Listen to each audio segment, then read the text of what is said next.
अस्सलाम वालेकुम फ्रेंड्स। आप देख रहे हैं हमारा यूट्यूब चैनल क्रिएटिव स्टूडियो। आज से हम फोटोशॉप की मुकम्मल क्लासेस का आगाज़ करेंगे और हम रोज़ एक नई क्लास आपको देंगे ताकि आपको मुकम्मल फ़ोटोशॉप आ जाए। तो आज फ़ोटोशॉप की पहली क्लास है। उम्मीद है आप सब लोगों को पसंद आएगी।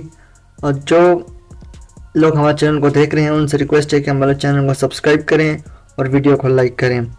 तो शुरू करते हैं आज की वीडियो। तो आपने फाइल में जाना है और यहाँ से न्यू पे क्लिक कर देना है। तो आपको बहुत सारे प्रीसेट मिल जाएंगे जो कि पहले से ही फोटोशॉप ने इसमें डाले हुए हैं। फोटोशॉप का डिफ़ॉल्ट साइज़ ये लैंडस्केप के लिए, ये प्रिंट के लिए A4 पेज, A3 पेज, ये सारे हैं। ये आर्ट के लिए दिए हुए हैं 120 है उसके लिए दिए हुए हैं। और ये वेब के लिए सारे दिए हुए हैं, मैकबुक प्रो। और ये मोबाइल के प्रीसेट, आईपैड, ये सारे मोबाइल के प्रीसेट दिए हुए हैं। और यहाँ से फिल्म और ऑडियो के लिए भी दिए हुए हैं। तो आपने इसको जब भी आप कोई चीज़ बनाएंगे, कोई आर्ट वर्क बनाएंगे, तो आपने अपने जो साइज़ का बहुत ख्याल रखना है क्योंकि इसमें साइज़ बहुत ज़्यादा इंपॉर्टेंट होता है। अगर आप कोई साइज़ कम लेंगे और उसको बाद में आप चाहेंगे कि इसको बड़ा कर दें, अगर आप चीज़ को बड़ा करेंगे तो वो चीज़ ख़राब हो जाएगी। इसलिए आप फोटोशॉप में पहले ही इसका बहुत ख्याल रखें। और जैसे ही आप कोई साइज़ सेलेक्ट करते हैं, जैसा कि मैं यहाँ पे 10 इंचज़ और यहाँ से इसको 8 इंचज़ कर देता हूँ। और अगर इसको मैं सेव करना चाहूँ तो मैं इसको प्रीसेट सेव भी कर सकता हूँ। तो लिख के तो आप यहाँ से इसको लिख लें, सेव प्रीसेट कर लें। तो ये देखें यहाँ पे से आ जाएगा। मैंने पहले से भी ये थंबनेल के लिए, बिजनेस कार्ड के लिए मैंने बनाए हुए हैं। तो ये पोस्टर आ गया और यहाँ से इसको क्रिएट कर लें तो ये आपका कैनवस बन जाएगा। तो फोटोशॉप में आपने अपनी लेयर का बहुत ज़्यादा ख्याल रखना है क्योंकि फोटोशॉप में जो लेयर्स हैं उनका काफ़ी इम्पोर्टेंट रोल है फोटोशॉप में। क्योंकि हम जो भी कोई काम करते हैं वो सब अलग लेयर्स पर होते हैं, तो फिर इनको हैंडल करना आसान होता है। अगर हम एक लेयर पर बहुत सारा काम कर देंगे तो फिर वो सारा मिक्स हो जाएगा और लेयर सही तरह काम नहीं कर सकेंगे हम उस लेयर पर। तो इसलिए हम फोटोशॉप बनाते हैं। और आप फोटोशॉप में नई लेयर यहाँ प्लस के आइकन से बना सकते हैं। तो यहाँ से हम एक नई लेयर बना लेंगे। और आज हम पढ़ेंगे मूव टूल और ये rectangular marquee tool, electrical marquee tool. तो पहले पढ़ते हैं हम रेक्टेंगुलर मार्की टूल बना देते हैं। तो हमने ये यहाँ पे बना दिए। अब हम इसमें अब हमारे जो भी हमारा कैनवास है उसमें से अब जो एक्टिव एरिया है वो ये वाला एरिया है। अब हम जो भी कोई काम करेंगे तो वो हम इसमें कर सकते हैं। अब यूँ समझ लेंगे हमारे पूरे कैनवास में अब जिस पे भी काम हो सकता है वो सिर्फ ये रहे, बाकी जो एरिया वो इनएक्टिव है और जो इस वाला एरिया है वो एक्टिव है। तो अब हम इसमें कलर फिल कर लेंगे। कलर फिल करने के लिए आप यहाँ से इस टूल में जाएं और यहाँ से पेन बकेट टूल सेट करके और यहाँ से जो भी आप फोरग्राउंड में कलर रखना चाहते हैं वो यहाँ से कलर सेलेक्ट कर लें। हम ये कलर सेलेक्ट करते हैं यहाँ से ओके, और यहाँ पे आके लेफ्ट क्लिक कर देंगे तो यहाँ पे हो जाएगा, कलर आपका फिल हो जाएगा। तो आपके पास एक इजी तरीका भी है। आप कोई भी फोरग्राउंड में कलर सेलेक्ट कर लें और यहाँ से आल्ट और बैक स्पेस प्रेस करें। जैसे ही आप आल्ट और बैक स्पेस प्रेस करेंगे आपका फोरग्राउंड कलर यहाँ पे फिल हो जाएगा। जनरली हम फोटोशॉप में शॉर्टकट की यूज़ करते हैं ताकि हम अपने काम को फास्ट बना सकें। तो इसके अलावा इसकी मैं आपको प्रॉपर्टीज बता देता हूँ, इससे ये आपस में कनेक्टेड हो जाएंगे इसमें से। और जो इसकी प्रॉपर्टीज है, इसमें से आप कोई भी पार्ट को रिमूव कर सकते हैं। ये इस तरह से इसी पार्ट को रिमूव करके कोई भी चीज़ बना सकते हैं। तो यहाँ से आप किसी भी दो कॉमन पार्ट को सेलेक्ट कर, जो भी आप पार्ट सेलेक्ट करेंगे वो कॉमन में इसमें होगा, वो सेलेक्ट हो जाएगा और बाकी जो है वो रह जाएगा।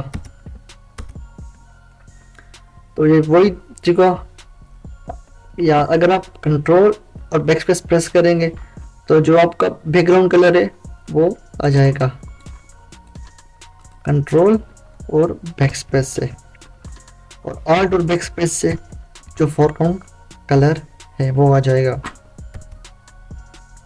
तो इसके अलावा अगर आप यहाँ से फेदर की वैल्यू को इंक्रीज कर लें, यानी कि मैंने 50 फेदर की वैल्यू करके इसको कर दिया है। और अब अगर मैं यहाँ पे कोई चीज़ बनाऊंगा तो वो देखें यहाँ से थोड़ी राउंड बनी है। राउंड इसलिए कि अब इसके जो एजेस हैं वो सॉफ्ट हो गए हैं। और अब हम अगर इसमें कलर फिल करें तो अल्ट बैकस्पेस, तो ये देखें यहाँ से साइड से एक कलर बैक की तरफ फ्लो कर रहा है और ऐसा लग रहा है कि जैसे कोई चीज़ रखी हुई हो, क्योंकि हमने इसका फेदर ज़्यादा कर दिया है। अगर और आप एक बार आप जब फेदर इंक्रीज कर देंगे तो ये ऑटोमेटिकली परमानेंट हो जाएगा। तो आप जब तक इसकी फेदर की वैल्यू 0 नहीं करेंगे, आप कोई भी चीज़ बनाएंगे तो उसकी इसमें फेदर आता जाएगा। तो यहाँ आपने अपना काम करने के बाद यहाँ से इसकी वैल्यू को 0 कर देना है। अब देखें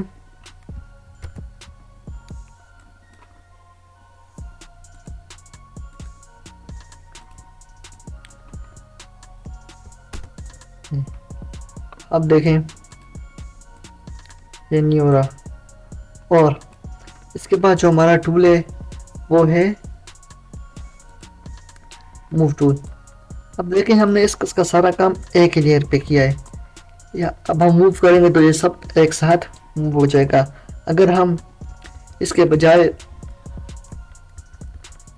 सारा काम एक और लेयरों पे करते थे, जैसे हमने नई लेयर ली और यहाँ पे हम कोई चीज़ बना दें और यहाँ पे हम कलर फिल कर दें। अब हम जब इस को सेलेक्ट करके मूव करेंगे तो सिर्फ यही मूव होगी, और अगर हम इसको मूव करेंगे तो सिर्फ यह लेयर ही मूव होगी।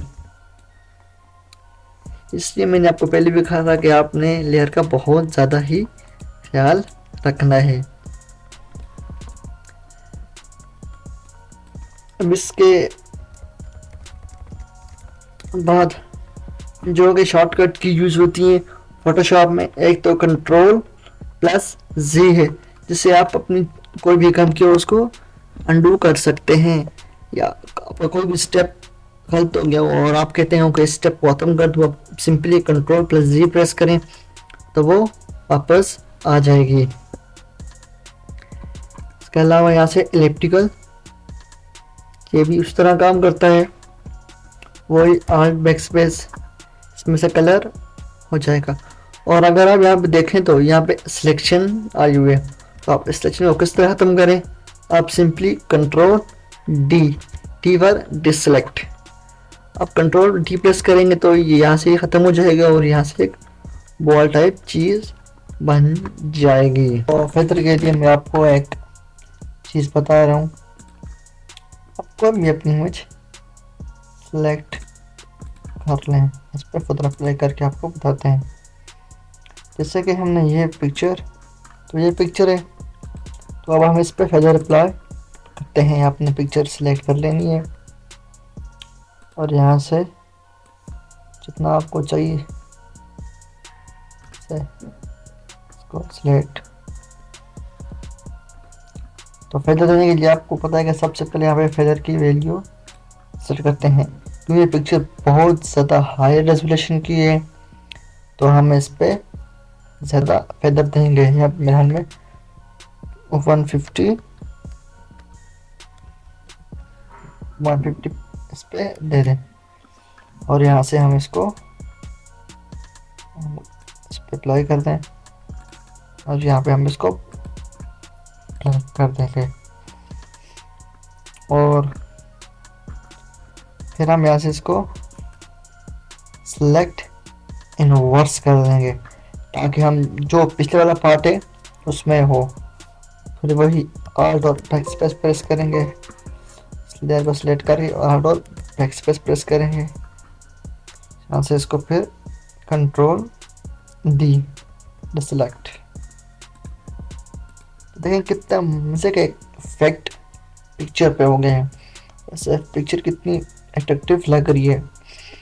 आप इस तरह अपनी मर्जी का फेदर भी दे के अपनी मर्जी का फेदर दे के अपनी पिक्चर को और ज़्यादा ब्यूटीफुल और अट्रैक्टिव बना सकते हैं। तो आज हमने देखा कैसे हम मूव टूल यूज़ कर सकते हैं और रेक्टेंगुलर मार्की टूल और इलिप्टिकल मार्की टूल को यूज़ कर सकते हैं।